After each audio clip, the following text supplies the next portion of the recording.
Hi, my name's Phil. I like talking about politics, and in this video I like to discuss John Major's statement before the Northern Ireland Affairs Committee in Parliament this week, where he explained how even the government who negotiated it didn't believe that their EU withdrawal agreement was any good before they'd even signed it.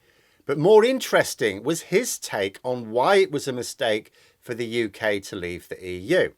But first, if you'd like to be notified of daily news and politics, please subscribe to the channel and click the bell notification icon.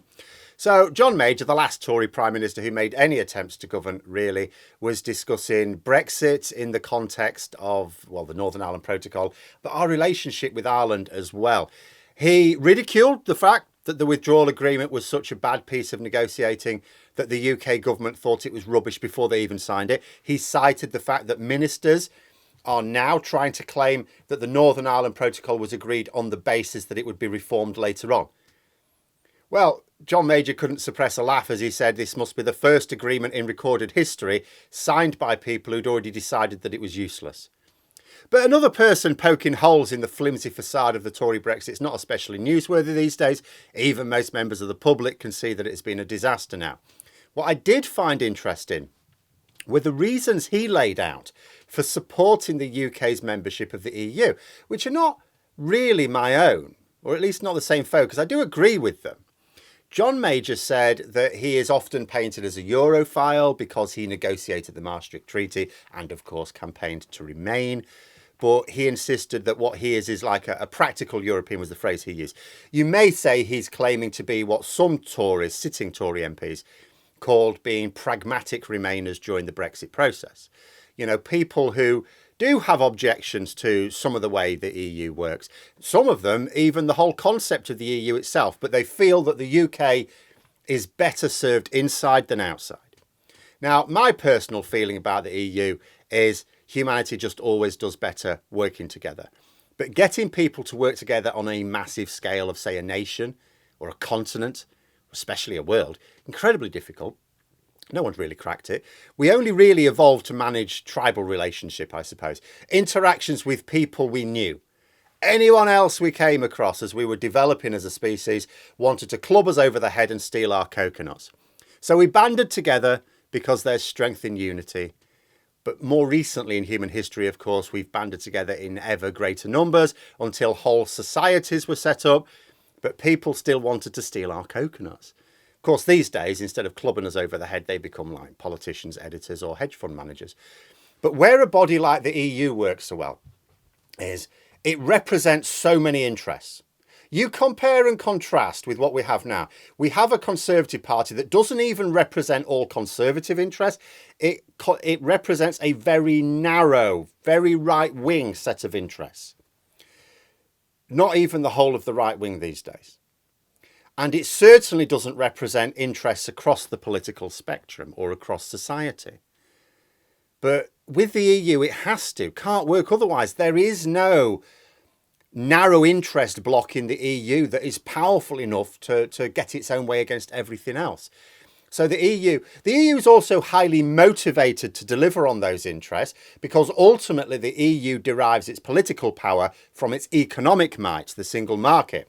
Usually in history, and I'll allude to this as well in a bit, major powers begin with military might and then develop economic might as a result. Whereas and therefore political might, the EU started with the economic might. As a result of the common market, really. So it's highly motivated to live on these interests because it needs to be able to strengthen the single market in order to strengthen its own political position. And there are so many people involved in the decision-making process, it's very difficult to corrupt. Brexiteers recently lauded the corruption investigation into a senior member of the EU Parliament. And it's like, all I saw was, okay, corruption was uncovered and there was an immediate investigation with arrests and everything. Where are our arrests? Where's the arrests for the unlawful Brexit campaigns? Where's the arrests for those responsible for Grenfell? Where is the arrests for the unlawful abuses during the height of the pandemic? Where are the arrests for taking money and carrying out the wishes of agents from unfriendly nations? There are none. Because a country with a centralised government is much easier to corrupt. And we have just seen how corrupt the Conservatives are since leaving the EU. They've removed our right to peaceful protest. They're now working on removing our employment and consumer rights. They've made it more difficult for people to vote. You know, environmental protections, they're going. Good food safety precautions, they've already been slated to disappear in about 10 years' time. The speed and scale of the destruction of our rights and protections and freedoms since leaving the EU highlights just how well our membership protected us. It was like the dam burst. But going back to John Major, he had slightly different take. See, my focus is more on the individual, on people. His more the nation. And I had to smile as he was giving his explanation. I'll link it in the comments below, of course. Because this is what I thought was the essential difference between left and right of politics when I was growing up, before some nuance entered the conversation. So Conservatives like Thatcher and Major, it seems to me, were always very focused on what makes the country strong, what makes the country strong, but not necessarily the people in it. They didn't always share. In fact, very often they did not share in that strength. See, I was more attracted to government which put the focus on people. It's like, okay, I want my country to be strong, but there are countries that are not as strong, but the people are happier. I think that's the better way to go about it. Of course, I want, the country to be strong, but I want people to benefit from that strength. Like, in the country right now, we're one of the wealthiest economies, one of the largest economies in the world. And yet our living standards are way down the list. Way down the list. Our living standards next year are going to be below Slovenia. So, and it's no offence to Slovenia, but an economy the size of ours, that shouldn't be the case. So people need to benefit from the strength of the country, not just be coals for the furnace to feed that strength. But anyway, what Major said was, there are three major powers in the world today. And he said the UK is not one of them. He said you've got the USA, you've got China, and you've got the EU. And that being a part of the EU meant that we would have the solidarity of the other members when facing problems with any of the other major powers. That's gone now. He particularly asked the question, what if China decided to club us over the head and take our coconuts? He used different words, the same meaning. We're isolated now. That was his point. And of course, you put this point to the Brexiteers and what do they say? Oh, you're talking the country down. No, we're brilliant. But we're not. We're not talking the country down. We're just facing facts. There was a time when we were one of the superpowers of the world, arguably the superpower of the world. Initially, it was through military might, which we turned into economic might. Afterwards, it became softer power as the empire collapsed. But even the echoes of that power have long since passed, really. Our recent strength has lay in diplomacy. Yes, we're a wealthy country, but we don't have the economic might to match the USA, China or the EU. I mean, look at it. And despite what some nutters on the far right might think, we're not actually going to unleash the privateers onto the high seas once more to take back our empire by force.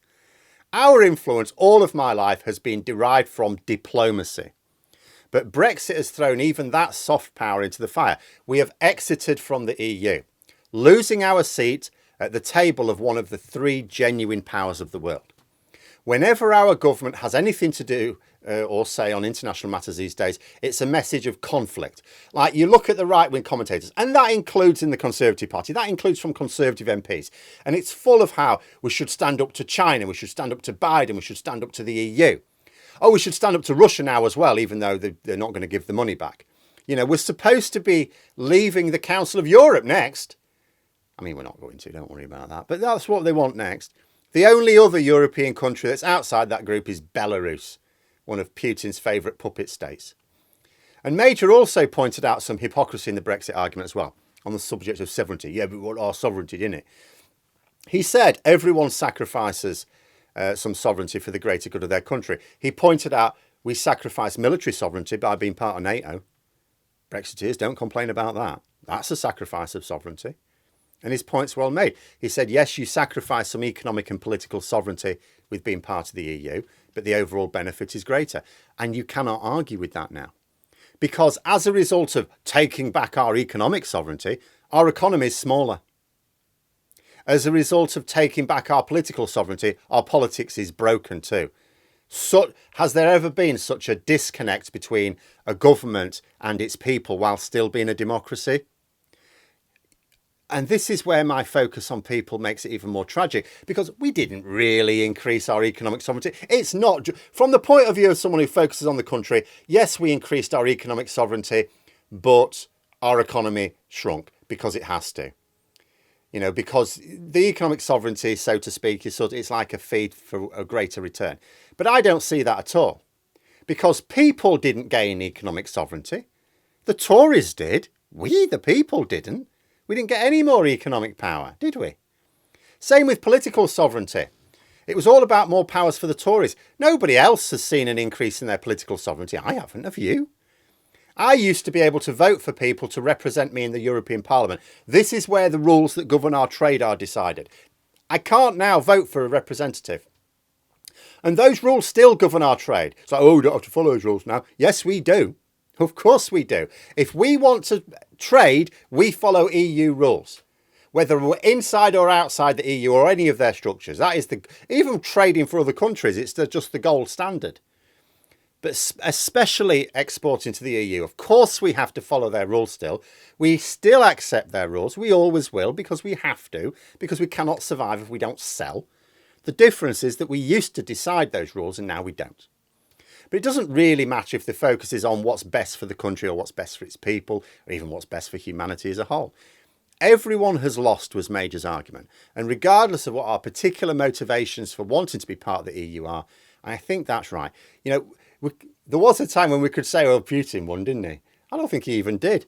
Because if it was if it was the case that he chose his moment to launch his full-scale invasion of Eastern Europe because he thought he'd split off one of the major military powers of Europe from the rest, and America was focusing on the Pacific, then even that seems to have gone badly wrong for him. But there we are. Those are my thoughts. Let me know yours in the comments below. Hope you found the video interesting. If you did, please click the like button. And if you'd like to support the channel further, the join button for memberships. And until next time, I'll see you later.